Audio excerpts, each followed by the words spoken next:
In Korea, of the 7.8 million women in their 30s and 40s, 17.176%, or 1.38 million, are single.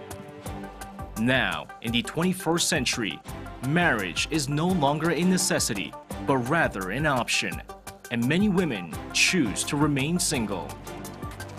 Yet, there is not enough social security for them, creating a blind spot of the structural system. Let's learn more about the issue and what needs to be done to improve the current conditions.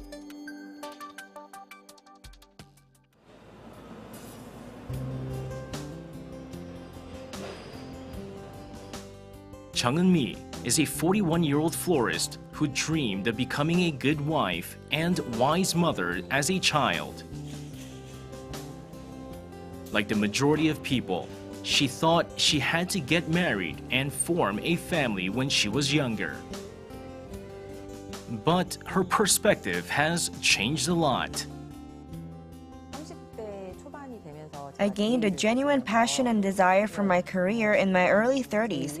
Therefore, I naturally focused more on my work than romantic relationships, and time passed very quickly. Jeong is not the only one who chooses to remain unmarried. Many women in their 30s and 40s do too. According to the National Statistical Office, 1,384,047 women in their 30s and 40s were single as of 2015, and that figure is more than twice that of 10 years ago. The drastic jump largely resulted from women's increased labor force participation. Also, Korea remains a patriarchal society. Marriage is not only a union of two lovers, but of families, which I found very burdensome. I wasn't sure if I could take care of all the things that occur in my husband's family while pursuing my career. Currently, 40% of female workers have irregular jobs and earn about $1,500 per month on average. Indeed, the low income has a negative influence on housing stability. The majority of single women live alone and the residential environments vary depending on economic status. Naturally, there are concerns about women being targets of sexual assault and other crimes, especially for those living in poorer areas, as it is clear that the number of violent crimes against women has been increasing recently. A recent survey conducted by the Seoul metropolitan government on women in their 40s and 50s living alone, only 36.9% responded that they were preparing for old age.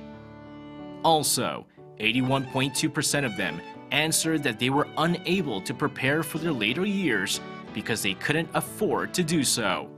But there's barely any governmental support for them. 39-year-old Kim Hyun-joo works for the Cooperative Society of an Animal Hospital in Seoul. And she mentioned that Korean single women are stuck in the blind spot of social welfare.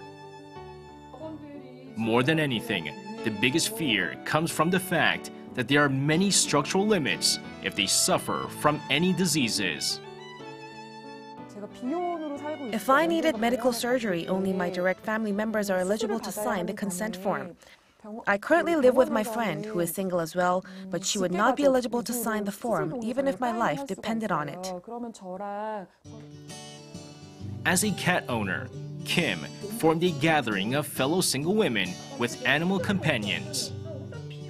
The best thing about this gathering is that they have good neighbors to rely on in times of emergency, who also have the same interests and concerns. There are certain hardships we experience because we chose to remain unmarried. We share those things, relate to one another, and get healed along the way. Outside the welfare system, single women have to find their own means to secure their futures, and they're calling on a change in the family-centered social policies. Because the tax system, welfare policies, and even the medical insurance system are designed for families, they alienate unmarried women and single-person households. Therefore, our society needs to find ways to embrace and support them rather than merely trying to treat the symptoms. For marriage to be truly an option for both genders, the general perception towards singles should be transformed along with new practical policies to meet their needs.